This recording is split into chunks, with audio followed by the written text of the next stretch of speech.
Good afternoon, council members. My name is Christopher Specht, S-P-E-C-H-T, and I live in District 1. And these two owls you see up on the display are the two burrowing owls that live in Bernice Braden Park, right by the Chamber of Commerce. They're the same owls that reestablished a burrow after being evicted last year for the red, white, and boom. If the city were to spend $1 million putting together a owl exhibit at a welcome center, these guys did all the work. They put it in the perfect spot where it's at the edge of the field, that cameras can be set up, and it can be a great exhibit for the city. They're even loved on YouTube. I did a lot of research with the city, some document requests, found some documents that what I was told did not exist.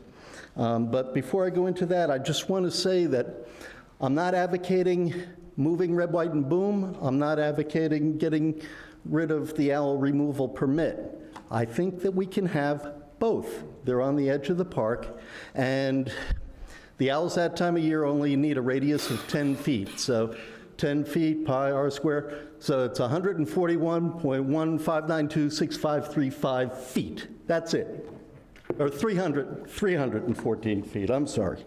It's not much space out of 167,000 square feet that we use, 300 to 500 feet. As a welcome center, it would be great if we could put a small walkway right in that area where the owls have already set up their burrow, and that red dotted line shows the perimeter for a 33-foot barrier around the owls. That leaves the whole rest of the park for human enjoyment. The only thing that I see is from Johnson Engineering, this display that I've been told does not exist, is the layout for red, white, and boom.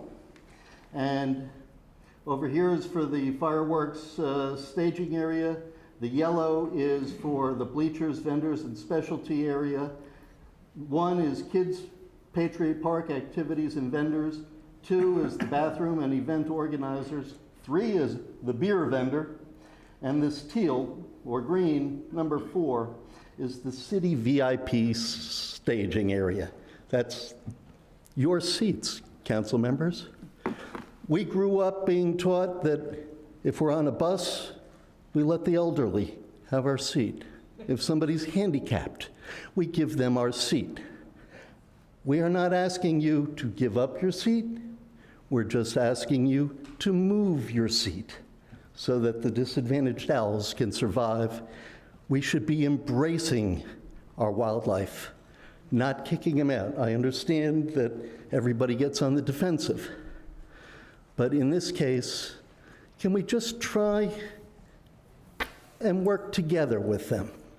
That's all I'm asking. I'm not a part of a group. I talk to Friends of Wildlife, but I'm not part of them. It's just me. Thank you.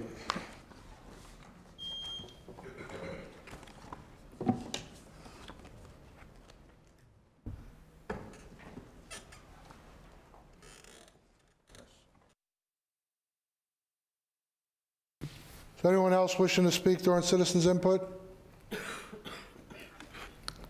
Seeing none, citizens' input's now closed. Councilmember Williams? Thank you, Mayor. I've been making a list here. Let me start at the top.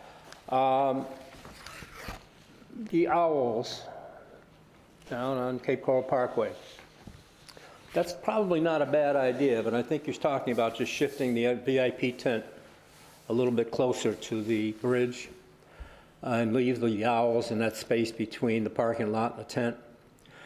My confusion is it's not so much the tent being there, but at the 40, 50, or 60,000 people that are going to be wandering around there during red, white, and boom. I would think that they're going to disrupt the owls a little bit, even if they don't, do anything to fill in the hole, but just being there and talking and pointing and taking pictures and I hate to see that collapsed. I don't like to do that anywhere. I'm not sure how I would want to protect the owls, though, because you're still going to get 50 or 60,000 people. And the only way to protect the owls is to cancel the event, and I don't think that's in the cards. So I guess I'm a little confused on, other than the fact that you'd like the tent moved out of the way, maybe that'd be best to leave it there because there's fewer people in the tent that are wandering around. But anyway, I just wanted to throw out my confusion on that whole thing.